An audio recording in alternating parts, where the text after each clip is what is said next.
നമ്മുടെ ജീവിതം അതിൻ്റെതായ രീതിയിൽ ഇങ്ങനെ മുന്നോട്ടൊക്കെ പോയിക്കൊണ്ടിരിക്കും. പക്ഷെ എന്നാലും ഒരു എക്സ്ട്രാ എഫേർട്ട് എന്ന രീതിയിൽ നമ്മുടെ ലൈഫിനെ കൂടുതൽ ഈ പറഞ്ഞ പോലെ ഹാപ്പനിങ് ആക്കാൻ, സംഭവ ബഹുലമാക്കാൻ, കൂടുതൽ രസകരം ആക്കാനായിട്ട് എന്തെങ്കിലുമൊക്കെ നിങ്ങൾ ചെയ്യാറുണ്ടോ?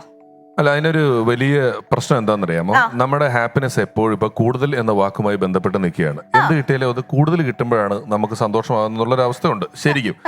അപ്പൊ നമ്മൾ കൂടുതൽ പോസിറ്റിവിറ്റിക്ക് വേണ്ടിയുള്ള അന്വേഷണം ഇറ്റ്സെൽഫ് ഒരു നെഗറ്റിവിറ്റിയാണ്. നെഗറ്റീവാണ്. എനിക്ക് അങ്ങനെ തോന്നിയിട്ടില്ല.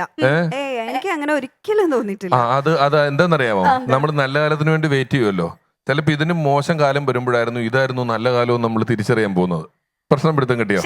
അങ്ങനെയല്ല ഞാൻ പറയണേ. പിന്നെ എന്താ കൂടുതൽ എന്ന് പറയുന്നത് ഒരു നെഗറ്റിവിറ്റി ആയിട്ട് ഒരിക്കലും എനിക്ക് തോന്നിയിട്ടില്ല. നമ്മളിപ്പോ കുറച്ച് കൂടുതൽ സന്തോഷിക്കുക എന്ന് പറയുന്നത്, അല്ലെങ്കിൽ കൂടുതൽ നമ്മളെ തന്നെ കെയർ ചെയ്യുക, സെൽഫ് ലവ് ചെയ്യുക. കൂടുതൽ സന്തോഷിക്കുക നിങ്ങൾ പറഞ്ഞല്ലോ.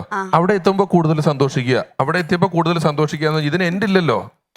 അപ്പൊ നമുക്ക് എല്ലാ സമയത്തും ഈ സന്തോഷമില്ലായ്മ ഉണ്ടാവുന്നേ. അടുത്ത കൂടുതലിന് വേണ്ടി വെയിറ്റ് ചെയ്യുന്ന കാരണം എനിക്ക് സന്തോഷമില്ലായ്മയൊന്നുമില്ല. അല്ലെ? ചോദ്യത്തിന് ഉത്തരേ പറഞ്ഞത്, അത്രേ പറഞ്ഞല്ലേ.